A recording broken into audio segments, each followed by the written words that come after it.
Numerous studies have been conducted throughout the past few decades about the effectiveness of visualization and the correlation between mental rehearsal and real physical improvement. If you're not familiar with what mental rehearsal is, basically what it means is practicing in your head a situation before it unfolds in reality. Instead of practicing in real life, you practice in your head. Multiple studies have shown that practicing a desired situation in your head prior to the actual event can be as effective as physical practice and can lead to improvement in skill, help you manage stress, help you deal with fear, or even help you increase muscle strength. One study that was done by Guang H.U. from Cleveland Clinic Foundation in Ohio compared the results of those who did physical exercises to those who carried out virtual workouts in their heads. For 12 weeks, those volunteers trained their fingers, some in their head and some physically. By the end of the 12 weeks, the physical exercise group increased abduction strength by 53%.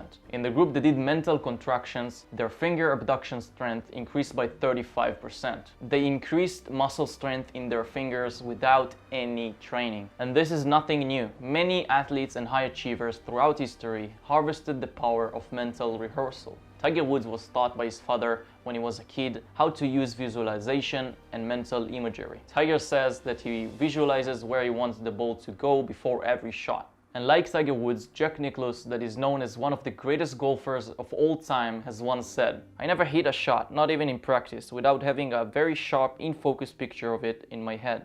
Arnold Schwarzenegger used visualization for success in his career as an athlete and as a movie star. He even said, "When I was very young, I visualized myself every day being and having what it is that I wanted. Mentally, I never had any doubt about it." Nathan Sharansky, a computer specialist who spent 9 years in prison after he was accused of spying for the US, played chess in his mind, saying, "I might as well use the opportunity to become the world champion."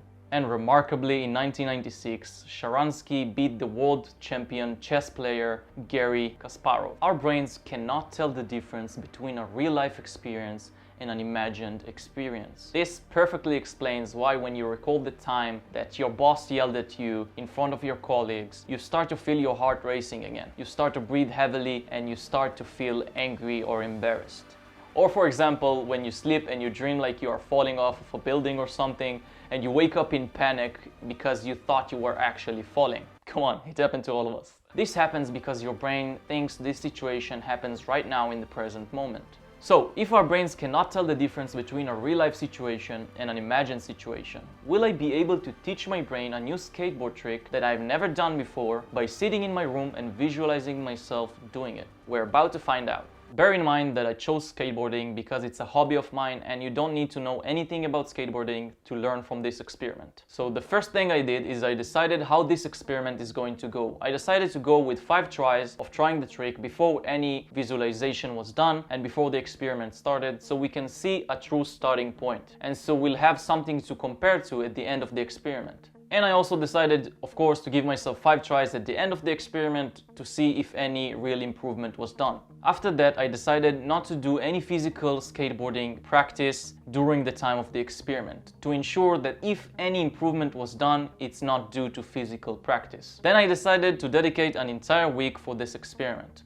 I set a goal to do a 15-minute visualization, bare minimum, every single day, but I ended up doing a lot more than this because I got way too excited. So I went to the skate park and I filmed myself doing the trick for 5 tries before any visualization was done. And here are the results.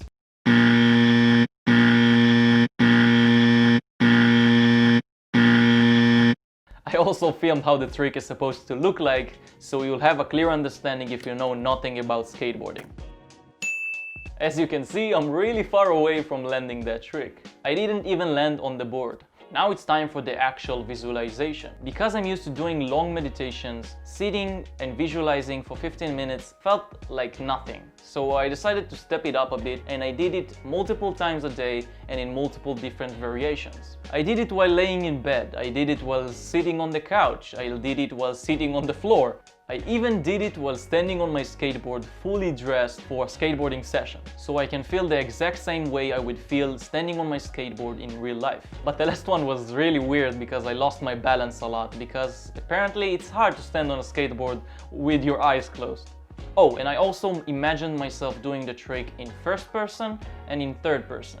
I heard that doing mental rehearsal in first person can be more effective, but I decided to test both. Finally, after an entire week of visualization, the big day arrived. It was time to test if any improvement had occurred by visualization alone. I did my usual warm-up and I started with the first attempt. And to be honest, I was surprised. Already on the first one, you can see that a big improvement was made. I actually landed on the board. Then on the second attempt, I was even closer.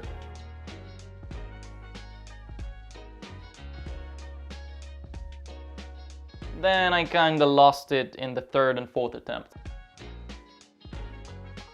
On the fifth attempt, I was so close, I was sure I'm going to land it. But I ended up falling on my ass. At the end of the 5 attempts and at the end of the experiment, I wasn't able to land the trick. But I was way closer than I was when I first tried it a week ago. And I was able to actually land it on the 8th attempt. You can see how happy I was. This goes to show how powerful visualization and mental rehearsal can be. And if you add to it physical practice, the sky is the limit.